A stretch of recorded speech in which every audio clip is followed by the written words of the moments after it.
Le Bitcoin vient encore de battre des records historiques. Chaque jour, on voit les gros titres. Nouveau sommet historique, le futur de la finance est là. Si tu n'achètes pas maintenant, tu vas le regretter toute ta vie. On a l'impression que c'est une nouvelle ruée vers l'or.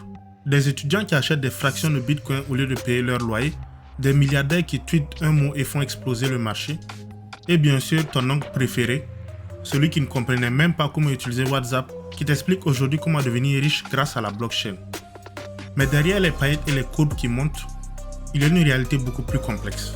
Le Bitcoin, ce n'est pas juste une monnaie virtuelle qu'on achète pour devenir riche. C'est une révolution technologique, une expérience sociale et aussi, disons-le franchement, une gigantesque loterie financière. Dans cette vidéo, on va plonger dans l'histoire du Bitcoin. D'où viennent les crypto-monnaies? Qui est ce mystérieux créateur qu'on appelle Satoshi Nakamoto? Comment fonctionne vraiment cette technologie avec ces mineurs qui consomment plus d'électricité qu'un pays entier? Pourquoi le prix du Bitcoin est aussi haut? Et surtout, pourquoi ça ne veut pas dire que c'est un bon investissement? Et enfin, les bombes à retardement, la sécurité, les portefeuilles perdus, les escroqueries, les enlèvements. Bref, tout ce qui pourrait transformer le rêve en cauchemar. Et ne t'inquiète pas, on ne va pas s'ennuyer.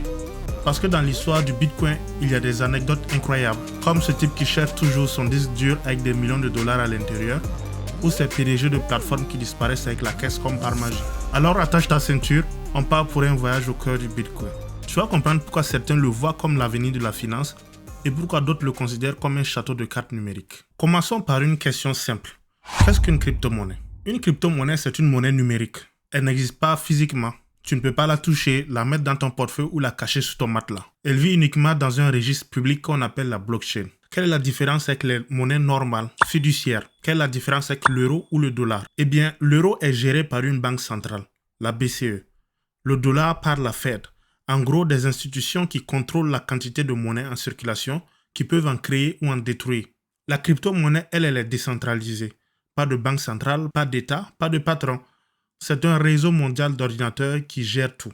Imagine une énorme feuille Excel partagée avec tout le monde, où chaque transaction est enregistrée, vérifiée et gravée dans le marbre numérique.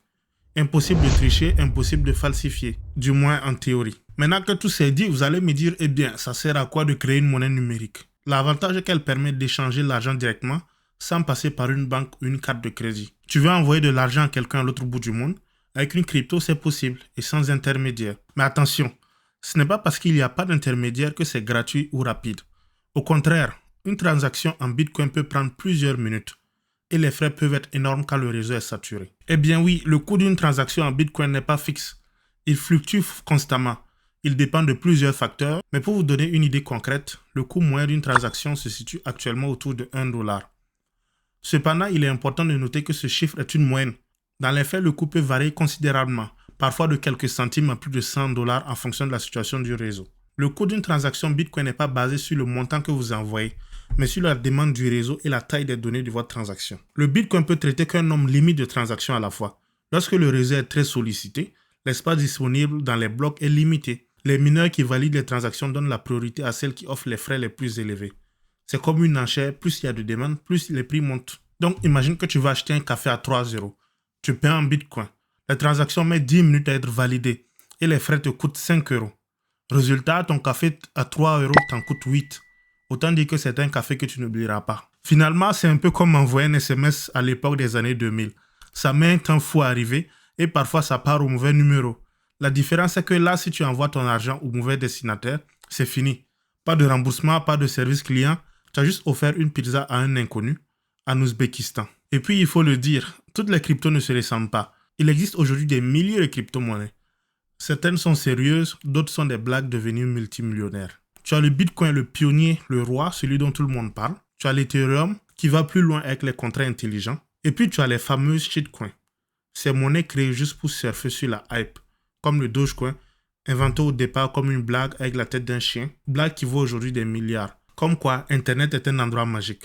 Et n'oublions pas les stablecoins, des cryptos censés rester stables, car liés au dollar. Une sorte de monnaie kryptonisée qui ne bouge pas trop. Sauf quand ils s'effondrent, ils font perdre des milliards. Bref, une crypto-monnaie, c'est de l'argent numérique sans banque, sans patron, mais aussi sans filet de sécurité. Si l'euro, c'est un train sur des rails, la crypto, c'est une trottinette électrique lancée à 90 km/h dans les rues de Paris. Tu peux arriver très vite à destination, mais tu peux aussi finir sous un bus. Maintenant que j'ai expliqué ce qu'est une crypto-monnaie, je vais vous parler maintenant du Bitcoin, de sa naissance, de son origine. Pour comprendre pourquoi le Bitcoin est né, il faut revenir en arrière, en 2008. La crise financière. Si vous voulez en savoir plus, j'ai fait une vidéo là-dessus que je vais vous mettre en description. Donc, en 2008, la crise financière explose. Faillite de banques, scandale, des millions de gens ruinés, et tout ça parce qu'on avait laissé des banquiers jouer avec des montagnes de dettes toxiques. Bref, plus personne n'avait confiance dans le système. C'est dans ce chaos qu'apparaît un document mystérieux, le White Paper du Bitcoin, un simple PDF de 9 pages publié en octobre 2008 sur un forum obscur par un certain Satoshi Nakamoto. Dans ce document, Satoshi propose une idée révolutionnaire, une monnaie électronique décentralisée qui ne dépend plus d'aucune banque, d'aucun État, et où chaque transaction est vérifiable par tous. En clair, plus besoin de faire confiance aux banques. On peut créer une monnaie qui fonctionne sans eux. Le timing est parfait. Le monde est en colère contre Wall Street, et soudain, une nouvelle monnaie qui promet de s'en affranchir apparaît. Mais alors, qui est ce fameux Satoshi Nakamoto? En réalité, on ne sait pas. Il n'a jamais montré son visage, jamais révélé son identité. C'est un homme, une femme, un groupe d'ingénieurs, on l'ignore toujours. Et forcément, ça a donné lieu à toutes sortes de théories. Certains disent que c'est un génie solitaire, une sorte de hacker philanthrope. D'autres pensent que c'est un groupe de chercheurs. Et puis il y a les complotistes. C'est la CIA, c'est Elon Musk, ce sont des extraterrestres. Perso, je ne sais pas, mais si c'est Elon Musk, ça expliquerait beaucoup de choses. Mais ce qui est encore plus fascinant, c'est que Satoshi n'a pas seulement créé le Bitcoin. Il l'a lancé, il l'a fait tourner, puis il a disparu. Plus aucun message, plus aucune trace depuis 2011. Comme un magicien qui monte un numéro incroyable et qui disparaît dans la fumée sans jamais revenir. Et là, un détail qui change tout. Satoshi posséderait environ 1 million de bitcoins, minés à l'époque où personne n'en voulait. Aujourd'hui, ça représente à peu près 100 milliards de dollars. Et pourtant, ces bitcoins n'ont jamais bougé. Jamais. Ça veut dire que si un jour ces bitcoins se mettent à circuler, le marché s'affolerait. Tout s'effondrerait. Tout le monde serait dans la panique. C'est un peu comme si tu savais qu'il y avait une bombe nucléaire dans la cave, mais tu ignores si quelqu'un appuie un jour sur le bouton. La toute première transaction en bitcoin n'était pas une Ferrari, ni une villa, ni de la drogue sur Internet. Non, c'était 2 pizzas. Un développeur a payé 10 000 bitcoins pour se faire livrer 2 pizzas en 2010. Aujourd'hui, ces 10 000 bitcoins valent 1 milliard. Oui, 1 milliard de dollars. La pizza la plus chère du monde. Comme quoi, l'histoire du bitcoin, c'est un mélange de génie, de mystère et de grosses erreurs de commande chez Domino. Mais bon, connaître l'histoire, c'est une chose. Comprendre comment ça marche, c'est encore une autre. Parce que derrière les grands mots comme blockchain ou minage, il y a un mécanisme complexe, parfois brillante, parfois absurde. Alors voyons ça de plus près. Bon, on connaît maintenant l'origine du Bitcoin et son mystérieux créateur. Mais concrètement, comment ça marche? Parce que oui, c'est bien joli de dire c'est une monnaie numérique décentralisée. Mais dans la vraie vie, qu'est-ce que ça veut dire? Eh bien, pour comprendre, il faut parler de 3 notions. La blockchain, le minage et les types de crypto. Déjà, qu'est-ce que la blockchain? Imagine un grand registre public dans lequel toutes les transactions sont inscrites. Chaque fois que quelqu'un envoie ou reçoit des bitcoins, l'information est ajoutée à ce registre. Mais attention, ce n'est pas une simple feuille Excel qu'un banquier cache dans son bureau.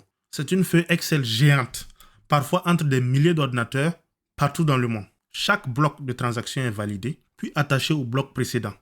Ça forme une chaîne, d'où le nom de blockchain. Une fois une transaction inscrite, impossible de la modifier. C'est gravé à jamais. En gros, c'est le casier judiciaire de ton argent.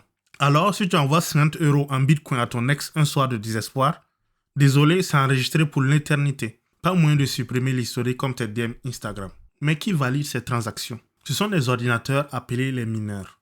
Leur boulot, c'est de résoudre des énigmes mathématiques hyper compliquées. Le premier qui trouve la solution valide le bloc, l'ajoute à la blockchain et en échange, il gagne une récompense en bitcoin. C'est un peu comme une loterie numérique permanente. Tu as des millions d'ordinateurs qui essaient en même temps. Celui qui gagne touche le jackpot. Tous les autres ont juste chauffé leur carte graphique pour rien. Le problème, c'est que ça consomme une quantité astronomique d'énergie. Pour te donner une idée, le réseau Bitcoin consomme aujourd'hui plus d'électricité que certains pays entiers, comme l'Argentine ou la Norvège. Tout ça pour valider des transactions de quelques euros. C'est un peu comme utiliser une fusée SpaceX pour aller acheter ton pain. Il y a des fermes de minage en Chine, en Islande, en Amérique, de gigantesques hangars remplis de machines qui tournent jour et nuit. Le bruit, un enfer. La chaleur, un sauna permanent. Certains mineurs disent qu'ils font 2 choses en même temps. Ils créent du Bitcoin et ils inventent le chauffage central 2.0. Bien sûr, le Bitcoin est le pionnier, mais depuis, des milliers d'autres cryptos sont apparus. On peut citer par exemple l'Ethereum, qui est plus qu'une monnaie, c'est une plateforme qui permet de créer des contrats intelligents, des programmes qui s'exécutent automatiquement quand certaines conditions sont remplies. Par exemple, un pari en ligne codé dans la blockchain où l'argent est libéré automatiquement quand l'équipe gagne. Pas besoin d'arbitre. On a aussi les stablecoins, censés valoir toujours $1 par exemple. En fait, ils sont arrimés à une monnaie fiduciaire, l'euro, le dollar, le yen, peu importe. C'est une crypto adossée à une monnaie classique, c'est ce qu'il faut retenir. Le problème, c'est que certaines ont explosé, comme Terra Luna qui a fait disparaître des milliards du jour au lendemain. Stablecoin, oui, mais c'est à peu près stable comme une chaise à 3 pieds. On a aussi les shitcoins, créés pour la blague ou la spéculation. Nous avons par exemple le Dogecoin, parti d'un mème avec la tête d'un chien. Elon Musk a tweeté 2 fois dessus et hop, des milliards de dollars. Moralité, aujourd'hui, un tweet peut valoir plus qu'un prix Nobel d'économie. Bref, le fonctionnement du Bitcoin est une combinaison de technologies brillantes, de gaspillage énergétique monstrueux et de création parfois géniale, parfois complètement absurde. C'est un peu comme un laboratoire à ciel ouvert. On ne sait pas toujours ce qui en sort, mais une chose est sûre, ça fait beaucoup de bruit et ça attire beaucoup de monde. Tout ce que j'ai dit là explique le fonctionnement technique. Ça ne dit pas pourquoi un simple jeton numérique vaut aujourd'hui plus cher qu'une maison. Pourquoi ce prix astronomique? C'est ce qu'on va voir maintenant. Après tout ce que j'ai dit, on a tous compris comment le Bitcoin fonctionne. Mais il reste la question qui obsède tout le monde. Pourquoi ce truc virtuel qui n'existe même pas physiquement vaut-il aujourd'hui plus cher qu'une maison ou qu'une Ferrari? La réponse tient en 4 points. La rareté, la demande, le récit et la spéculation. Le Bitcoin a une caractéristique unique. Son offre est limitée à 21 millions d'unités. Pas une de plus. C'est-à-dire qu'il n'y aura que 21 millions de bitcoins. C'est inscrit dans son code. Impossible de tricher, impossible d'imprimer plus. Contrairement aux banques centrales qui peuvent créer des milliards d'euros ou de dollars en un clic, ici c'est verrouillé. Et forcément ça attire, parce que plus c'est rare, plus ça prend de la valeur. C'est un peu comme les cartes Pokémon. Tant qu'il y a des millions de Dracofeu, ça ne vaut rien. Mais dès qu'il n'en reste quelques-unes, ça devient un trésor. En parallèle, la demande explose. Au début, c'était quelques geeks passionnés qui l'utilisaient. Aujourd'hui, ce sont des millions de particuliers, mais aussi des géants, des fonds d'investissement, des banques, des entreprises. En 2021, Tesla annonce avoir acheté pour 1,5 milliard de dollars de Bitcoin. Résultat, le prix s'est envolé. Quelques mois plus tard, Tesla en revend une partie et le prix s'est écroulé. Bref, le marché est tellement sensible qu'un simple tweet d'une personne importante peut tout faire changer. Imagine si tu étais payé en crypto-monnaie. Ton salaire dépendrait d'Elon Musk qui tweet une image de chien. Bienvenue dans l'économie moderne. Mais la vraie magie du Bitcoin, ce n'est pas seulement la technique, c'est le récit. On le surnomme l'or numérique. Comme l'or, il est rare. Comme l'or, il est difficile à produire. Il faut le miner. Comme l'or, il est vu comme une réserve de valeur. Sauf que contrairement à l'or, le Bitcoin ne sert à rien d'autre. Pas de bijoux, pas d'industrie, pas de satellite recouvert d'or, rien. C'est uniquement un jeton numérique. Mais le storytelling marche parce qu'on adore les belles histoires. Et le récit de l'or numérique, ça rassure. Et enfin, la pire des raisons, la spéculation. Soyons honnêtes, la majorité des gens n'achètent pas du Bitcoin pour s'en servir. Ils l'achètent pour espérer le revendre plus cher. Point. C'est le syndrome du FOMO. Fear of missing out. La peur de rater le train. Ton pote en a acheté à 1000 euros, maintenant il est riche. Ton voisin en a acheté à 10 000, maintenant il roule en Tesla. Toi, tu arrives à 60 000 euros et tu espères encore qu'il double. C'est une mécanique classique. Plus ça monte, plus des gens se ruent dessus et plus ça monte encore. Jusqu'au jour où ça s'écroule. En 2017, le Bitcoin atteint 20 000 dollars. Euphorie totale. Quelques mois plus tard, il retombe à 3 000 dollars. Des milliers de particuliers ruinés et des forums remplis de messages du style « Ma femme va me quitter. Dois-je vendre ma voiture pour acheter du Bitcoin ?» Aujourd'hui, rebelote. On atteint de nouveaux sommets. Et les mêmes mécanismes psychologiques se répètent. Alors pourquoi le prix du Bitcoin est si élevé? Parce que c'est rare, parce que ça attire de plus en plus de monde, parce que le récit de l'or numérique est séduisant. Et surtout parce qu'on est tous un peu joueurs. Le Bitcoin, c'est une gigantesque table de casino. Et tant que les gens misent, la valeur grimpe. Mais le jour où les gens quittent la table, il ne reste plus que les jetons numériques sans utilité. Mais attention, cher ne veut pas dire précieux, car un vrai investissement, ça produit de la valeur. Le Bitcoin, lui, ne produit rien. Alors, est-ce que c'est vraiment un placement ou c'est juste un pari? C'est ce qu'on va voir maintenant. Maintenant qu'on sait que le Bitcoin risque de continuer à monter, on doit se poser la question. Est-ce que c'est un vrai investissement? Bon, on va pas se casser la tête, la réponse est simple, non. Et je vais t'expliquer pourquoi. Déjà, qu'est-ce qu'un investissement? Un investissement, c'est quand tu mets ton argent quelque part et que ça produit de la valeur. Tu achètes des actions, tu possèdes une partie d'une entreprise qui génère des bénéfices et peut te verser des dividendes. Tu possèdes des obligations, donc tu prêtes de l'argent à un État ou à une entreprise qui te paye des dividendes, ou plutôt des intérêts. Tu achètes un appartement, tu le mets en location, tu touches des loyers. Dans tous ces cas, ton argent produit quelque chose. Il travaille pour toi. Eh bien, le Bitcoin, lui, il ne produit rien. Pas de dividendes, pas d'intérêt, pas de loyer. La seule façon de gagner de l'argent avec du Bitcoin, c'est qu'un autre accepte de te le racheter plus cher. C'est tout. En gros, le Bitcoin repose sur le principe du « je trouve un pigeon plus gros que moi ». C'est comme une partie de chaise musicale. Tant que la musique joue, tout le monde danse et s'amuse. Mais le jour où ça s'arrête, si tu es encore debout avec ton Bitcoin dans les mains, eh bien, tu dors dehors. Ce mécanisme existe depuis toujours. On appelle ça une bulle spéculative. Je sais pas si tu as déjà entendu parler de la bulle de la tulipe, la tulipomanie. Les gens achetaient des bulbes de tulipes à des prix délirants, persuadés qu'ils pourraient les revendre encore plus cher. Jusqu'au jour où plus personne n'a voulu acheter et la bulle a éclaté. Résultat, des ruines financières pour des fleurs qui fanent. Le Bitcoin, c'est un peu la même chose. Sauf que là, au lieu d'acheter des tulipes, tu achètes un code informatique qui ne sert à rien. Beaucoup te diront, mais si, c'est un investissement. En réalité, ce qu'ils confondent, c'est investir et spéculer. Investir, c'est placer ton argent dans quelque chose qui crée de la richesse. Spéculer, c'est parier que quelqu'un paiera plus cher que toi plus tard. Et le Bitcoin, c'est 100% de la spéculation. Quand le prix monte, on ne voit que les gagnants. On parle des jeunes devenus millionnaires, on montre les gens qui ont acheté tôt, mais on ne montre pas les perdants, ceux qui ont acheté au sommet, paniqué et revendu à perte. En 2017, des milliers de particuliers ont acheté à 20 000 $. 6 mois plus tard, ça valait 3 000 $. Certains ont tout perdu. D'autres ont dû attendre des années avant de retrouver leur mise. C'est un casino géant. Il y a quelques gros gagnants qu'on met en avant pour faire rêver et une foule de perdants anonymes qu'on ne voit jamais. Finalement, est-ce que le Bitcoin est un investissement? Comme je l'ai dit au début, non. C'est une bulle, une loterie, un gigantesque pari collectif. Tu peux gagner, oui, mais tu peux aussi tout perdre. Le Bitcoin, ce n'est pas de l'or numérique, c'est un ticket de loto. Sauf que le prix du ticket peut coûter une fortune. Et encore, ce n'est pas le plus inquiétant. Parce que le vrai danger, ce ne sont pas seulement les bulles spéculatives. Ce sont les bombes à retardement cachées dans l'histoire du Bitcoin. Des milliards qui dorment dans des portefeuilles oubliés. Et un seul individu, Satoshi Nakamoto, qui pourrait faire s'écrouler le marché en un clic. Parlons-en, parce que je pense que c'est important. Le Bitcoin est déjà risqué parce qu'il ne produit aucune valeur. Mais il existe des menaces encore plus sournoises, des dangers cachés, silencieux, comme des bombes à retardement prêtes à exploser. Et ces bombes, ce sont les portefeuilles dormants. Commençons par le plus gros, celui de Satoshi Nakamoto, le créateur du Bitcoin. Le créateur du Bitcoin posséderait environ 1 million de Bitcoins minés au début du projet. Aujourd'hui, ça représente près de 100 milliards de dollars. Ces Bitcoins n'ont jamais bougé depuis 2009. Alors, deux options, soit Satoshi est mort et ses Bitcoins sont perdus à jamais, soit il est vivant et il a la clé. Et là, imagine le scénario. Du jour au lendemain, Satoshi décide de vendre une partie de son pactole. Le marché s'effondre instantanément. La confiance disparaît. Le Bitcoin, c'est un château de cartes. Et Satoshi détient le ventilateur qui pourrait faire tout s'effondrer. Franchement, c'est la première fois dans l'histoire de la finance qu'un seul homme peut faire trembler un marché entier sans même bouger de son canapé. Mais ce n'est pas tout. Des millions de Bitcoins sont coincés dans des portefeuilles qui n'ont pas bougé depuis des années. On estime qu'environ 20% des Bitcoins existants sont perdus à jamais. Et pourquoi? Parce que les propriétaires ont oublié leur mot de passe, perdu leur disque dur ou sont morts sans transmettre leurs clés. Nous avons par exemple l'exemple de James Howells, un Britannique qui a jeté son disque dur par erreur. Dedans, 8000 Bitcoins. Valeur actuelle, près de 800 millions de dollars. Depuis 10 ans, il essaie de convaincre sa ville de fouiller la décharge municipale.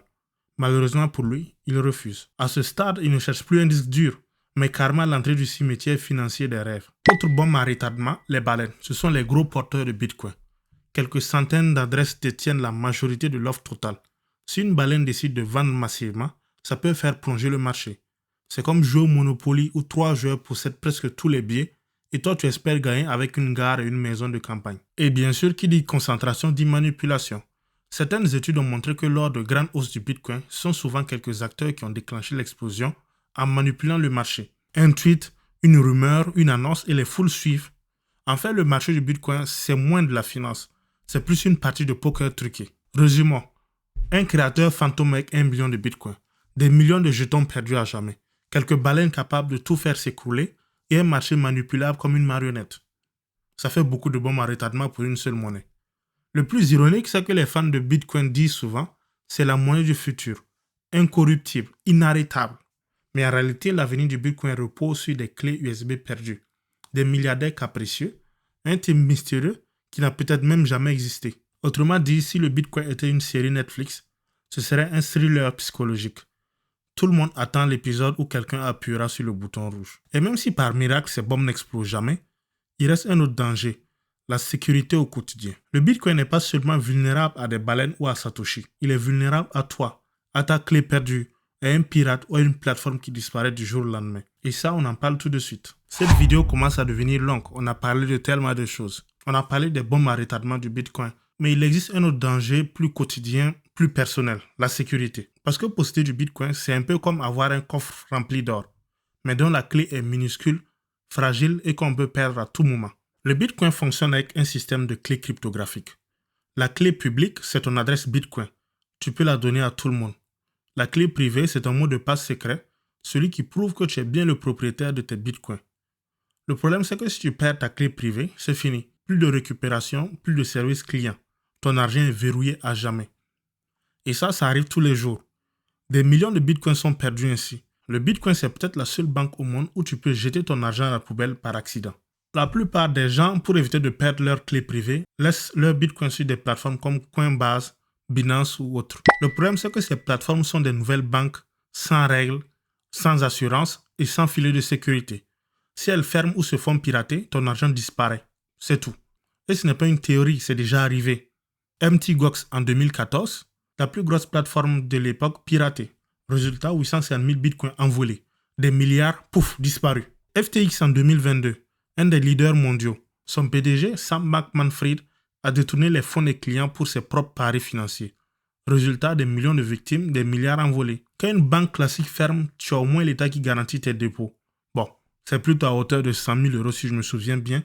Mais quand une plateforme crypto ferme, tu reçois un mail avec écrit « Désolé pour la gêne occasionnée ». Les crypto-monnaies sont aussi devenues un paradis pour les pirates et les escrocs. Chaque année, des milliards de dollars disparaissent avec des piratages, des arnaques ou des rug pulls. Les rug pulls sont des projets bidons avec les créateurs qui s'enfuient avec la caisse. Nous avons par exemple le Squid Game Token, inspiré de la série Squid Game. En quelques jours, il a explosé en popularité, puis les créateurs ont disparu avec l'argent. Valeur finale du jeton, 0. Avec le Bitcoin ou les cryptos, il n'y a pas de service après-vente, pas de remboursement une fois que l'argent est parti. Il est parti. Le pire, c'est pas ça, c'est les risques physiques.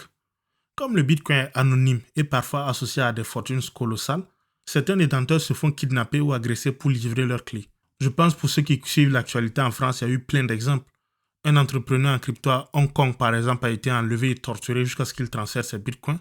Et même dans certains pays, des gangs ciblent les riches en bitcoin comme on ciblerait les héritiers fortunés. En fait, avec le bitcoin, ton portefeuille est tellement sécurisé que le seul moyen de l'ouvrir, c'est parfois de te tabasser jusqu'à ce que tu donnes le mot de passe. Et c'est là qu'on arrive au grand paradoxe du bitcoin. Si tu gardes tes clés toi-même, tu risques de les perdre à jamais. Si tu les confies à une plateforme, tu risques de te faire voler ou arnaquer. Si tu deviens riche en bitcoin, tu risques carrément ta peau. Bref, détenir du bitcoin, ce n'est pas investir. C'est jongler avec des grenades dégoupillées en espérant qu'aucune ne tombe. Le bitcoin, en théorie, c'est la liberté financière ultime. Mais en pratique, c'est la seule richesse où tu peux tout perdre, sans qu'aucun voleur n'ait besoin de se déplacer. Alors, après tout ça, qu'est-ce qu'on retient vraiment du bitcoin? Est-ce que c'est une révolution ou une immense illusion collective? Spoiler, un peu des deux. Et c'est ce qu'on va voir dans la conclusion. Après tout ce temps ensemble à décortiquer le bitcoin, qu'est-ce qu'on retient vraiment? D'abord que le bitcoin, ce n'est pas une monnaie, c'est une histoire, une légende moderne. Celle d'un créateur mystérieux, Satoshi Nakamoto, qui disparaît comme un fantôme après avoir lâché sa bombe numérique. Celle d'une technologie révolutionnaire, la blockchain, qui promet liberté, anonymat et indépendance. Mais derrière la légende, il y a la réalité. Et la réalité, c'est que le bitcoin, ce n'est pas un investissement au sens classique. Il ne produit rien, il ne génère aucune valeur, il vit uniquement de la spéculation, de la croyance collective et de l'idée qu'il sera toujours possible de le revendre plus cher. En un mot, le Bitcoin, c'est une bulle, magnifique, fascinante, mais fragile. Peut-on dire que le Bitcoin est une monnaie? Pas vraiment. On l'utilise rarement pour acheter un café ou un pain au chocolat. Trop lent, trop cher, trop compliqué. Le Bitcoin, c'est surtout un objet de spéculation, une sorte de casino mondial où certains gagnent des fortunes et où d'autres perdent tout. Et puis, il y a les faiblesses qu'on a vues ensemble. Le portefeuille monstrueux de son créateur, les millions de bitcoins perdus, les plateformes qui disparaissent ou se font pirater, les enlèvements dignes de films mafieux. Et c'est ça la face sombre du bitcoin. Une promesse de liberté, mais aussi un terrain miné. Le plus ironique, c'est qu'au départ, le bitcoin avait été inventé pour se libérer des banques et des intermédiaires. Résultat, aujourd'hui, la plupart des gens passent par des plateformes qui ressemblent exactement à des banques, mais sans la sécurité. On voulait tuer le banquier, mais on a juste inventé un banquier sans assurance vie. En réalité, le Bitcoin est un miroir, le miroir de notre époque. Une époque obsédée par la liberté individuelle, fascinée par la technologie, et prête à spéculer sur n'importe quoi, même sur une image de chien. Le Bitcoin, ce n'est pas de l'or numérique, c'est le mythe numérique. Une religion moderne avec ses croyants, ses prophètes, ses martyrs, et bientôt peut-être ses hérétiques. Alors, est-ce que le Bitcoin est une révolution? Oui, sans doute. Est-ce que c'est une valeur sûre? Pas vraiment.